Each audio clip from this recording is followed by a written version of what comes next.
তো hello guys, welcome back to my YouTube channel. তো কাল ঝড় বৃষ্টির কারণে কালও কারেন্ট ছিল না, আজও কারেন্ট নেই। তাও চলে এসেছি ক্যামেরার সামনে, আজও মাইক নিয়ে। ঠিক আছে, তো তোমাদের জন্য আজ বলতে চলেছি যে জিম করলে কি হাইট গ্রোথ হয় কি হয় না, এই টপিক নিয়ে বলতে চলেছি। ঠিক আছে, অনেকেই বলে জিম করলে নাকি হাইট বাড়তে চায় না। ঠিক আছে, তো তাদেরকে বলছি আমি 4 বছর ধরে জিম করছি। ঠিক আছে, আমি যতটুকু অ্যাচিভ করেছি ততটুকু সম্বন্ধে বলবো, যেটা জানি যেটা সেটাই বলবো।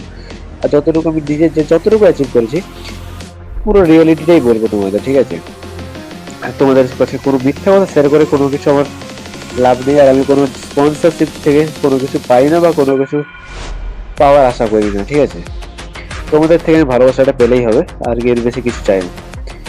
ঠিক আছে, তো হাইট গ্রোথ হয় কি হয় না, 4 বছর ধরে আমি জিম করছি। আমার ন্যাচারাল যতটা গ্রোথ হওয়ার কথা ছিল জেনেটিক্স অনুযায়ী, তার থেকেও বেশি আমি হাইট পেয়েছি। ঠিক আছে, তার জন্য আমি আর্মির জন্য ফর্মও ছেড়েছিলাম।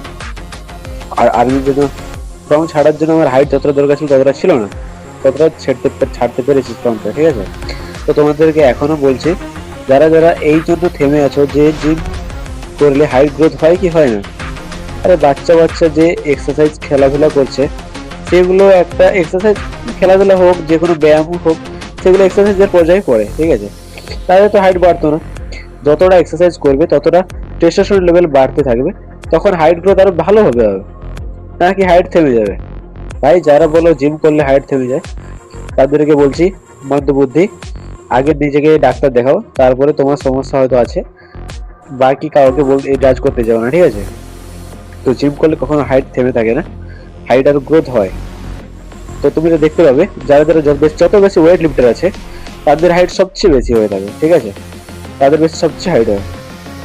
তো খারাপ কোনো কথা ছড়িও না। তো আর তোমার ভাইকে সাবস্ক্রাইব করে দেখো, আরো ভালো তথ্য পাবে। ঠিক আছে, আজকের জন্য টাটা, বাই বাই।